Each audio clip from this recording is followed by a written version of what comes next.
This is a really quick video about box squatting, when you shouldn't do it, how you should do it, and how you should not do it. So when you're thinking about box squatting, it's a great exercise, but it's important to remember where it came from. It originally got popularized out of Westside Barbell.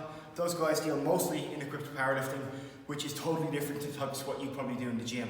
A conventional regular squat, like a weightlifter or anybody or a powerlifter in the gym, tends to be shoulder width apart, you sit all the way down, hips and knees flex, you stand back up, the quads will do most of the movement. An equipped squat, at least the type that Westside was doing, relies heavily on a squat suit to drive you back up out of the hole, and then you finish it on your own. So it tends to be a much wider stance. You tend to sit back much more, the shins stay more vertical, and as a result the shoulders stay centered over the foot, and then you drive up nice and tall. You probably look at that and think that looks like a box squat, and it does.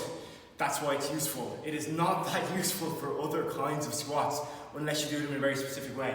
So look, you can read the text on this, but this is one way you should never box squat, okay? Obviously box height and stuff is important, but regardless of any of that, just don't do this one, okay? So you unrack the bar, you sit down, you rock way back, and then bang, you stand up. You can usually use more weight than you would do in a normal squat that way, because you're not using your legs that much at all. So if you think about a normal squat, if you got to here and stood back up, it's essentially a pause squat. But when you get to here, barbell centered over your foot, and you sit back so the bar's there behind you, and then you rock into it, it creates a little bit of momentum to get you going off the box. Your shoulders drop, your hips pop, and for the most part it turns into a really shitty good morning. There is absolutely no reason why you should ever do a box squat like that. If you're going to do box squats, which I'm kind of ambivalent about at all, make sure you're doing it where you sit down, you stop dead, you maintain your bottom position and stand back up again. If you're going to do a box squat, do it that way.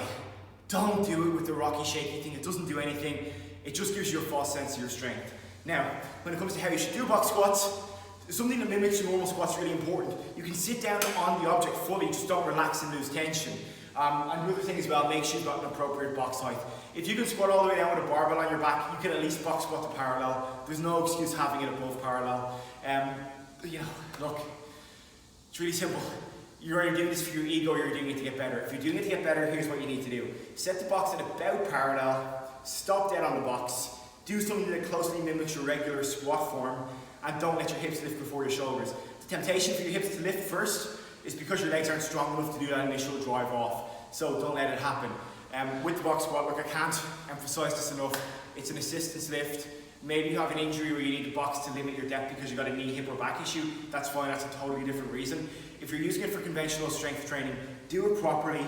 Don't rock back and forth. Don't set the box high just so you can lift more weights. Setting it at parallel is a good idea because if you think about squats, like people tend to miss just slightly above parallel. They'll get into the bottom, they'll come out, and then once they get above parallel, when the muscular transitions start, that's when they lose all momentum and that's when they get smashed.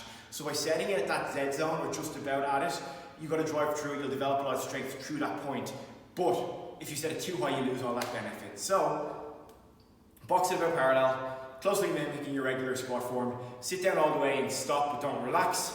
Hit the box nice and soft because you don't want a heavy bar on your back and a solid bench underneath because that just funky shit to your spine.